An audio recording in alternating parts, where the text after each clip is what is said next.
என்னென்னா மேக்னெட், அந்த மேக்னெட்டுன்னா காந்தம் வந்து வச்சா ஒரு ஈர்ப்பு உருவாக்கக்கூடிய தன்மையாக இருக்கும். இந்த காந்தத்தை வந்து நீங்கள் வெறுமனையாக வைக்கக்கூடாது. ஒரு மண்ணில் சேர்த்து வைத்தால், மண்ணுடன் சேர்த்து வைத்தால் உங்களுக்கு கணவன் மனைவி ஒற்றுமை நன்றாக இருக்கும் அப்படிங்கிறதாக இருக்கும்.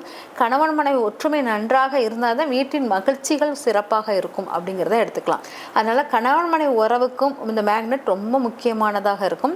அதுபோக நம்ம வந்து அந்த இடத்துல ஒரு பிரமிடு மாதிரி ஏதாச்சும் வச்சு அதுக்குள் மேக்னெட் வச்சு அதில் மண் வச்சு வச்சிங்கன்னா உங்களுக்கு கணவன் மனைவி ஈர்ப்பு அதிகமாக இருக்கிறதுக்கு மிக வளமை கொடுக்கக்கூடியதாகவும் இருக்கும்.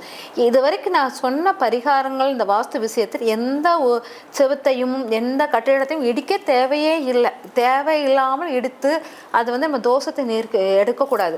அதனால நம்ம வந்து இதெல்லாம் நம்மளுடைய செயல். ஒரு மாற்று, ஒரு தராசு இருந்தால் 2 இருக்குல்ல, இதை ஒரு விஷயம் நமக்கு வீக்காக இருக்குன்னா அதுக்கு பதிலாக இன்னொன்று செஞ்சால் அந்த வீக்னஸ் சரியாயிரும். அதை தான் நம்ம மாற்று இது மாதிரி தான் பண்ண போகிறோம். அதை இடித்து எதுவும் செய்யக்கூடாது. ஒரு பொருளை இடித்து அந்த ரீப்ளேஸ் பண்ண போகிறேன்னா அது ரீப்ளேஸ் ஆகவே ஆகாது. அதுக்கு மாற்றாக ஒரு தராசுக்கு இன்னொரு இது போட்டோன்னா அது எவ்வளோ சமச்சீராக வரும் அப்படிங்கிறத நம்ம இப்போ ஆக்டிவேட் பண்ணிக்கிட்டு இருக்கோம்.